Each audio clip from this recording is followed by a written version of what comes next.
Si nous regardons autour de nous, nous pouvons découvrir des initiatives où l'humain et les échanges redeviennent primordiaux. Essayons de remettre du local au centre de ces nouvelles alternatives ou comment se réapproprier les ressources locales dans un monde où tout s'accélère. Sarreau-Montcaudière est un village situé à l'extrême sud des Cévennes, enclavé entre trois vallées, celles du Vidourle, du Riotor et du Rocaudier. Le point le plus haut culmine à 921 mètres d'altitude. Cette commune de 200 habitants, unie avec sa municipalité, mène une action collective, concertée et participative. Ensemble, ils tentent de mener à bien le projet d'un éco-hameau. Le tourisme, l'agriculture, l'artisanat sont les domaines concernés avec entre autres le développement d'une filière bois, énergie locale. Nous, la conception que notre conseil municipal et moi avions de l'action communale, c'était de ne pas s'occuper simplement de l'action administrative et de l'entretien des routes, mais nous nous sentions investis en tant qu'élus d'un devoir de développement dans la commune. Difficile parce que c'est une petite commune de 200 personnes, un peu à l'écart, très rurale, vouée naturellement, si j'ose dire, aux résidences secondaires et aux riches étrangers. Donc ça ne nous convenait pas du tout et dès qu'on a été élu, on s'est dit comment faire. Alors on a suivi plusieurs pistes, dont la piste d'installation d'agriculteurs. On a fait des logements sociaux, enfin on a fait toute une série de choses. Et puis l'idée nous est venue, puisqu'on avait fait une route pour installer cet agriculteur et qu'on avait du terrain, on s'est dit pourquoi ne pas faire quelque chose d'un peu exemplaire pour installer des jeunes qui n'aient pas trop d'argent, ou des jeunes ou des moins jeunes, mais enfin des gens qui n'aient pas trop d'argent et qui créeraient de l'emploi de façon pérenne en étant à la fois habitants et artisans.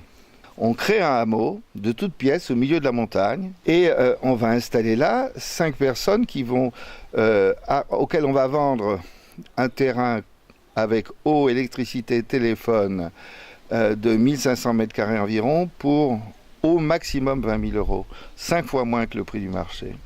Sur le plan administratif, la construction de cet éco-hameau, donc c'est un hameau écologique, à forte empreinte écologique.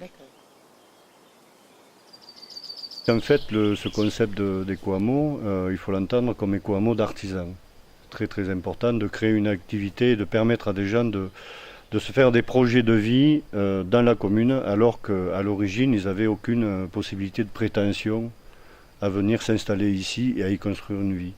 Donc dans ce sens-là, c'est important de surtout rajouter un gros artisan derrière éco-hameau, parce que ça veut dire artisan activité.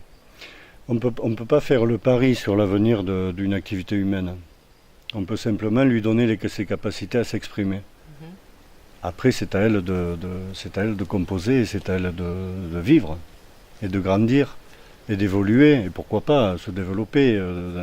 On ne peut pas imaginer dans 10 ans ce que sera ce lieu. Évidemment, nous, on a tout fait pour qu'il y ait une potentialité au développement, à la vie et à la possibilité de construire sa vie et d'avoir des projets.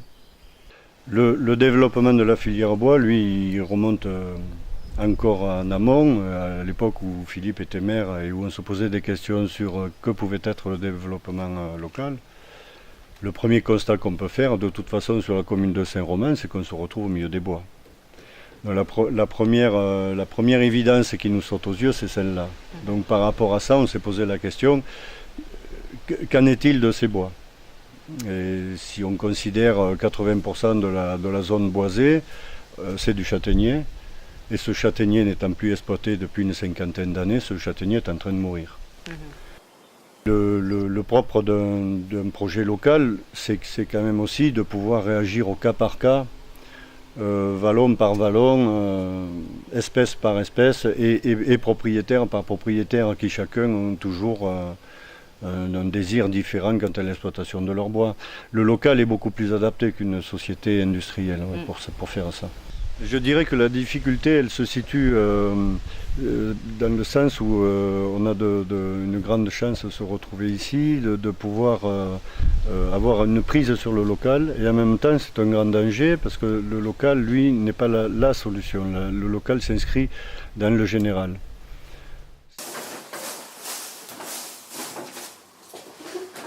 Tout le monde les connaît, en tous les cas tous les deux on les connaît.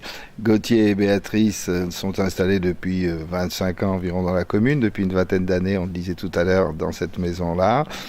Et c'est un couple qui, premièrement, participe à la vie associative, à la vie collective de cette commune de façon extrêmement positive, et qui, à côté de ça, a eu une activité de garde d'enfants de la DAS, là, qu'ils ont vécu et qu'ils vivent encore de façon absolument exemplaire. À mon avis, ça vaudrait une émission, si vous recherchez l'exemplarité. Alors, la filière bois, au départ, c'est quand même une idée de la mairie, de monter une filière bois pour valoriser les déchets bois. Nous avons une forêt de 1300 ou 1400 hectares. Cette forêt, il va falloir la nettoyer pour la revigorer, qu'elle retrouve un peu de la splendeur d'antan, on va dire. Et donc l'idée, c'est de monter une filière avec les habitants, enfin, ceux qui seront intéressés en tout cas pour le faire, et les propriétaires, puisqu'ils sont directement concernés. Oui. Et pour valoriser tous ces déchets là, de bois qui vont être là, quoi. Avec des amis, on a eu l'occasion d'avoir des machines à bois et on a décidé de monter une menuiserie associative, donc un atelier qui serait commun aux adhérents d'une association. On croirait du coup une association pour monter un atelier de menuiserie. Donc en fait, cette filière-là, elle est très, très étirée. Très large, oui.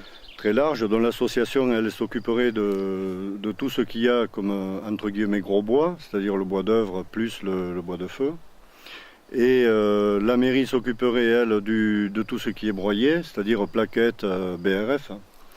Et on aurait l'INRA qui est intéressée par notre démarche et qui serait susceptible de s'associer avec nous de façon à créer un pôle de démonstration sur la finalité extrême de la filière, c'est-à-dire le bois qui arrive sous forme de poudre. Plus il est réduit en poussière fine, plus on arrive à le traiter, à séparer les différents composants de ce bois et de les utiliser différemment. Du coup, d'avoir une énergie, de sortir du bois le maximum de sa potentialité, de son énergie.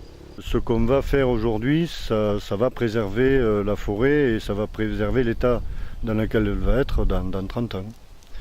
Donc c'est une action aujourd'hui un petit peu urgente, mais les enjeux, c'est que sera notre forêt dans 30 ans. Si jamais dans 30 ans, on veut un paysage de maquis en Cévennes, il faut continuer à ne rien faire.